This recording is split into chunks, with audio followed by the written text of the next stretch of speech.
dan mengetahui bahwa tidak semua sahabat Rasulullah SAW yang mulia berada dalam tingkat pemahaman yang selevel, sehingga beliau memberikan sebuah hadis kepada Muadz, kemudian mengkhawatirkan kalau hadis itu disampaikan kepada yang lainnya mereka kurang mengerti dan kurang bisa memahami maknanya. Hadis yang sudah kita bacakan tadi, Rasul kita tercinta sallallahu alaihi wasallam sedang di atas sebuah kendaraan bersama Muadz bin Jabal, membonceng Muadz bin Jabal radhiyallahu taala anhu wa ardhah. Dan ini disebutkan bahagian daripada tawadhu', kerendahan hati Rasul kita tercinta Muhammad sallallahu alaihi wasallam, di mana beliau adalah manusia mulia, bahkan manusia termulia tidak hanya di zamannya, tapi termulia dari seluruh manusia yang ada. Akan tetapi beliau membonceng seorang sahabat. Beliau membawa sahabatnya dalam sebuah kendaraan.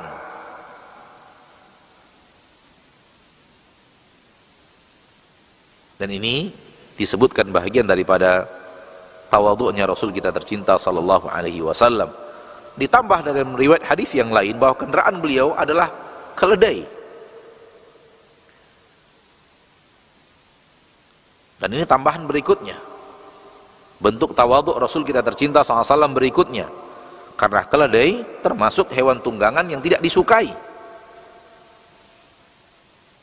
Bukan sebuah tunggangan mewah pada zaman itu, bukan sebuah tunggangan yang mata manusia tertuju kepadanya. Dan Rasulullah SAW mengendarai kendaraan itu, ditambah membonceng seorang sahabat. Maka ini bahagian daripada sifat yang dipertontonkan oleh, yang ditunjukkan oleh Nabi kita tercinta Muhammad sallallahu alaihi wasallam di dalam tawadhu', rendah hati, tidak peduli kepada jenis kendaraan yang beliau tunggangi. Tidak mesti harus kendaraan mewah, kendaraan yang dicintai, disukai, mata tertuju kepadanya. Rasulullah mengendarai seekor keledai, ditambah membonceng seorang sahabat. Betapa banyaknya manusia-manusia yang berpangkat di zaman sekarang itu tidak mengizinkan orang lain duduk di belakangnya. Kendaraan yang untuk dia sendiri, kalau ataupun ada yang dibawa ada hanyalah keluarga saja.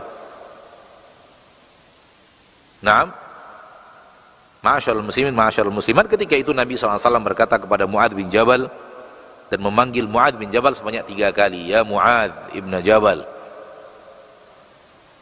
Dan Muadz bin Jabal menjawab, labbaika ya Rasulullah wa sa'adaik.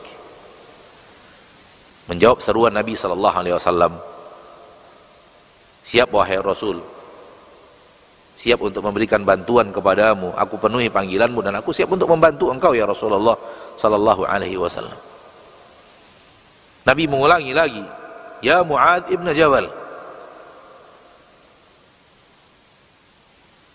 Muadz menjawab lagi, labbaika ya Rasulullah wa sa'adaik. Nabi SAW memanggil untuk yang ketiga kalinya, ya Muadz.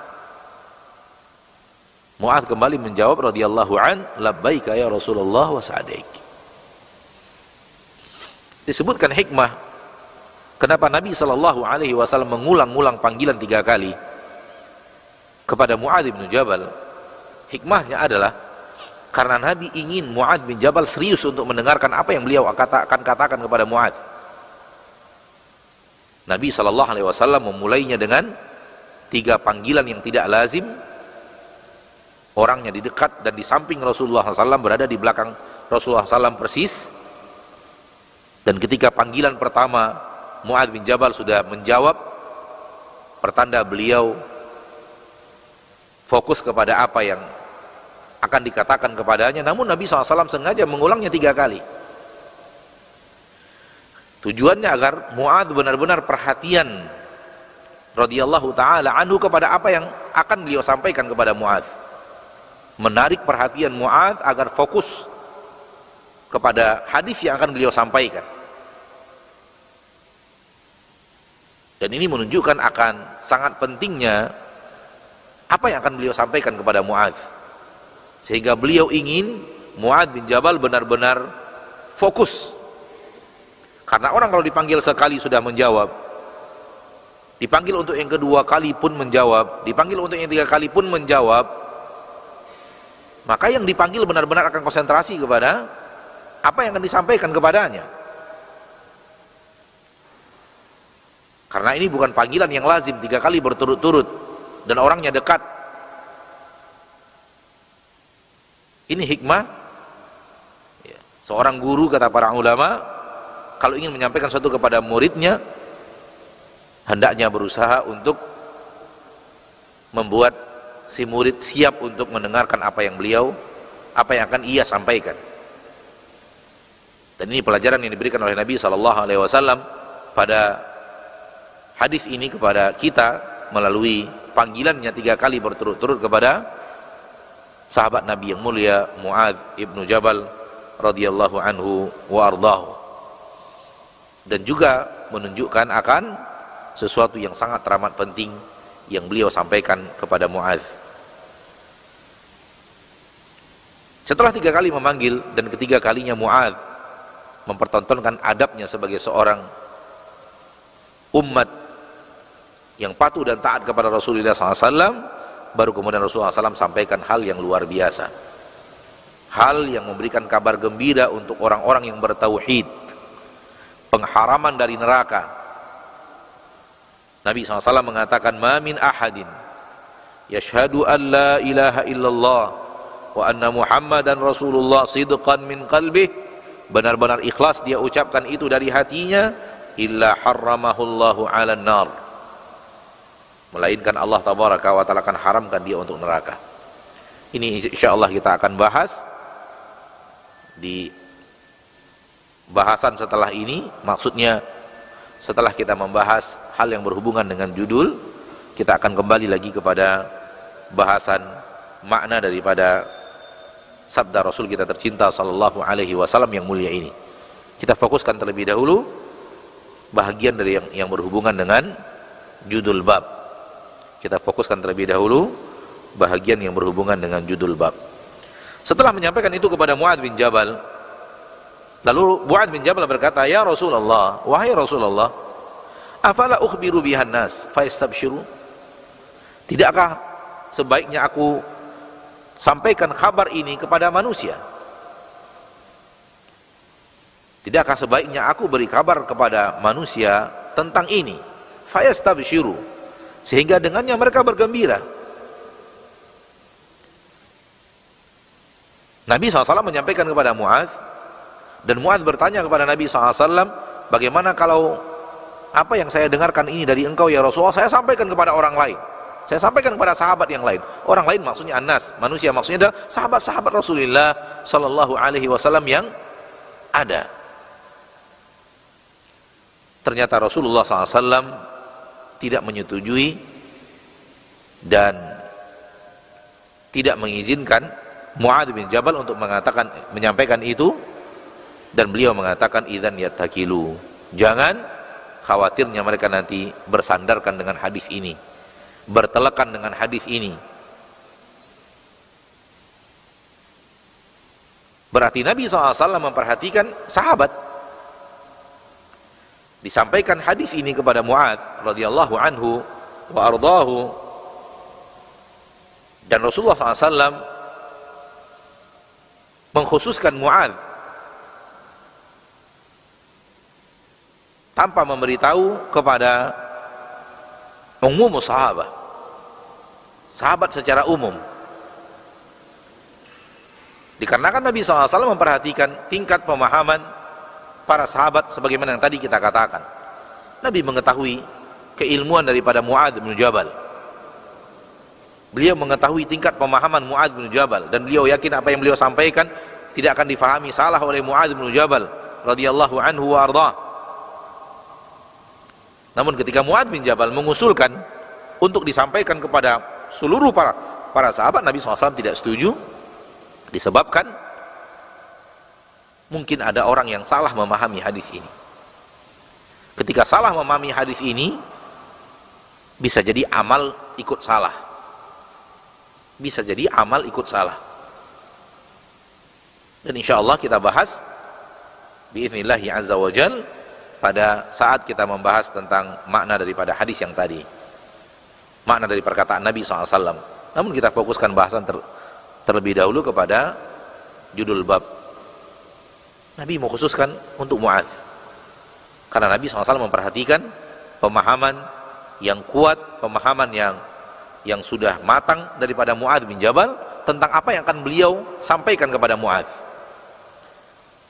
Pilihan Nabi SAW mengkhususkan kepada Mu'adz disebabkan bahwa Nabi SAW melihat bahwa Mu'adz akan bisa memahaminya dengan baik dan benar,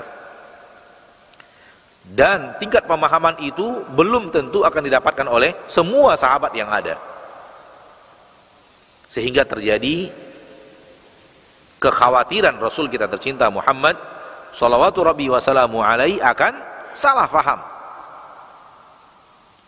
Di sini ma'asyiral muslimin, ma'asyiral muslimat rahimani wa rahimakumullah, ya, jelas bahwa Nabi SAW memperhatikan tingkat pemahaman murid-muridnya, yang mana para sahabat adalah murid-murid beliau SAW. Demikian juga seorang da'i, demikian juga seorang guru yang ingin menyampaikan agama kepada kaum muslimin, kepada murid-muridnya, hendaknya mereka melihat siapa yang ada di hadapannya dan bagaimana tingkat mereka, pemahaman mereka, sehingga menyesuaikan bahasan sesuai dengan tingkat pemahaman manusia. Karena kalau disampaikan hal yang mereka tidak fahami, ada dua kemungkinan. Kemungkinan pertama salah faham, dan kemungkinan kedua mendustakan, dan itu yang paling parah. Akhirnya menolak apa yang datang dari Allah, menolak apa yang datang dari Rasulullah SAW, karena tidak sesuai dengan apa yang mereka fahami, tidak sesuai dengan, tidak bisa mereka fahami. Dan sudah kita tekankan pada pertemuan yang lalu bahwa kalau datang kepada kita sesuatu yang sah dari Allah tabaraka wa taala, dan sampai kepada kita sesuatu yang sah dari Nabi kita tercinta sallallahu alaihi wasallam, maka wajib kita menerimanya. Faham atau tidak faham. Dan bukanlah ketidakmampuan kita untuk memahami apa yang sampai kepada kita dari ayat-ayat Allah yang sahih pemahamannya, dari sunnah-sunnah Nabi SAW yang sahih pemahamannya, tidaklah itu bisa dijadikan sebagai alasan kita untuk tidak menerimanya. Terima terlebih dahulu, karena Allah dan Rasulnya mustahil salah. Karena yang mungkin salah dan sangat mungkin salah itu adalah kita. Sembari setelah menerima itu mencari pemahaman, yang mencari guru yang bisa menerangkan kepada kita makna yang hak, yang bisa kita fahami akan sesuatu yang datang dari Allah dan datang dari Rasulullah SAW. Ini sudah kita tekankan pada pertemuan yang lalu. Ma'asyiral muslimin, ma'asyiral muslimat, al-hadirin wal hadirat rahimani wa rahimakumullah. Jadi Nabi SAW terlihat di sini menyampaikannya kepada Mu'adz dan mengkhawatirkan salah faham ini kepada sebahagian sahabat. Sebahagian sahabat Rasulullah SAW, manusia-manusia mulia, orang-orang ikhlas. Akan tetapi tingkat pemahaman manusia seperti yang tadi kita katakan tidaklah sama.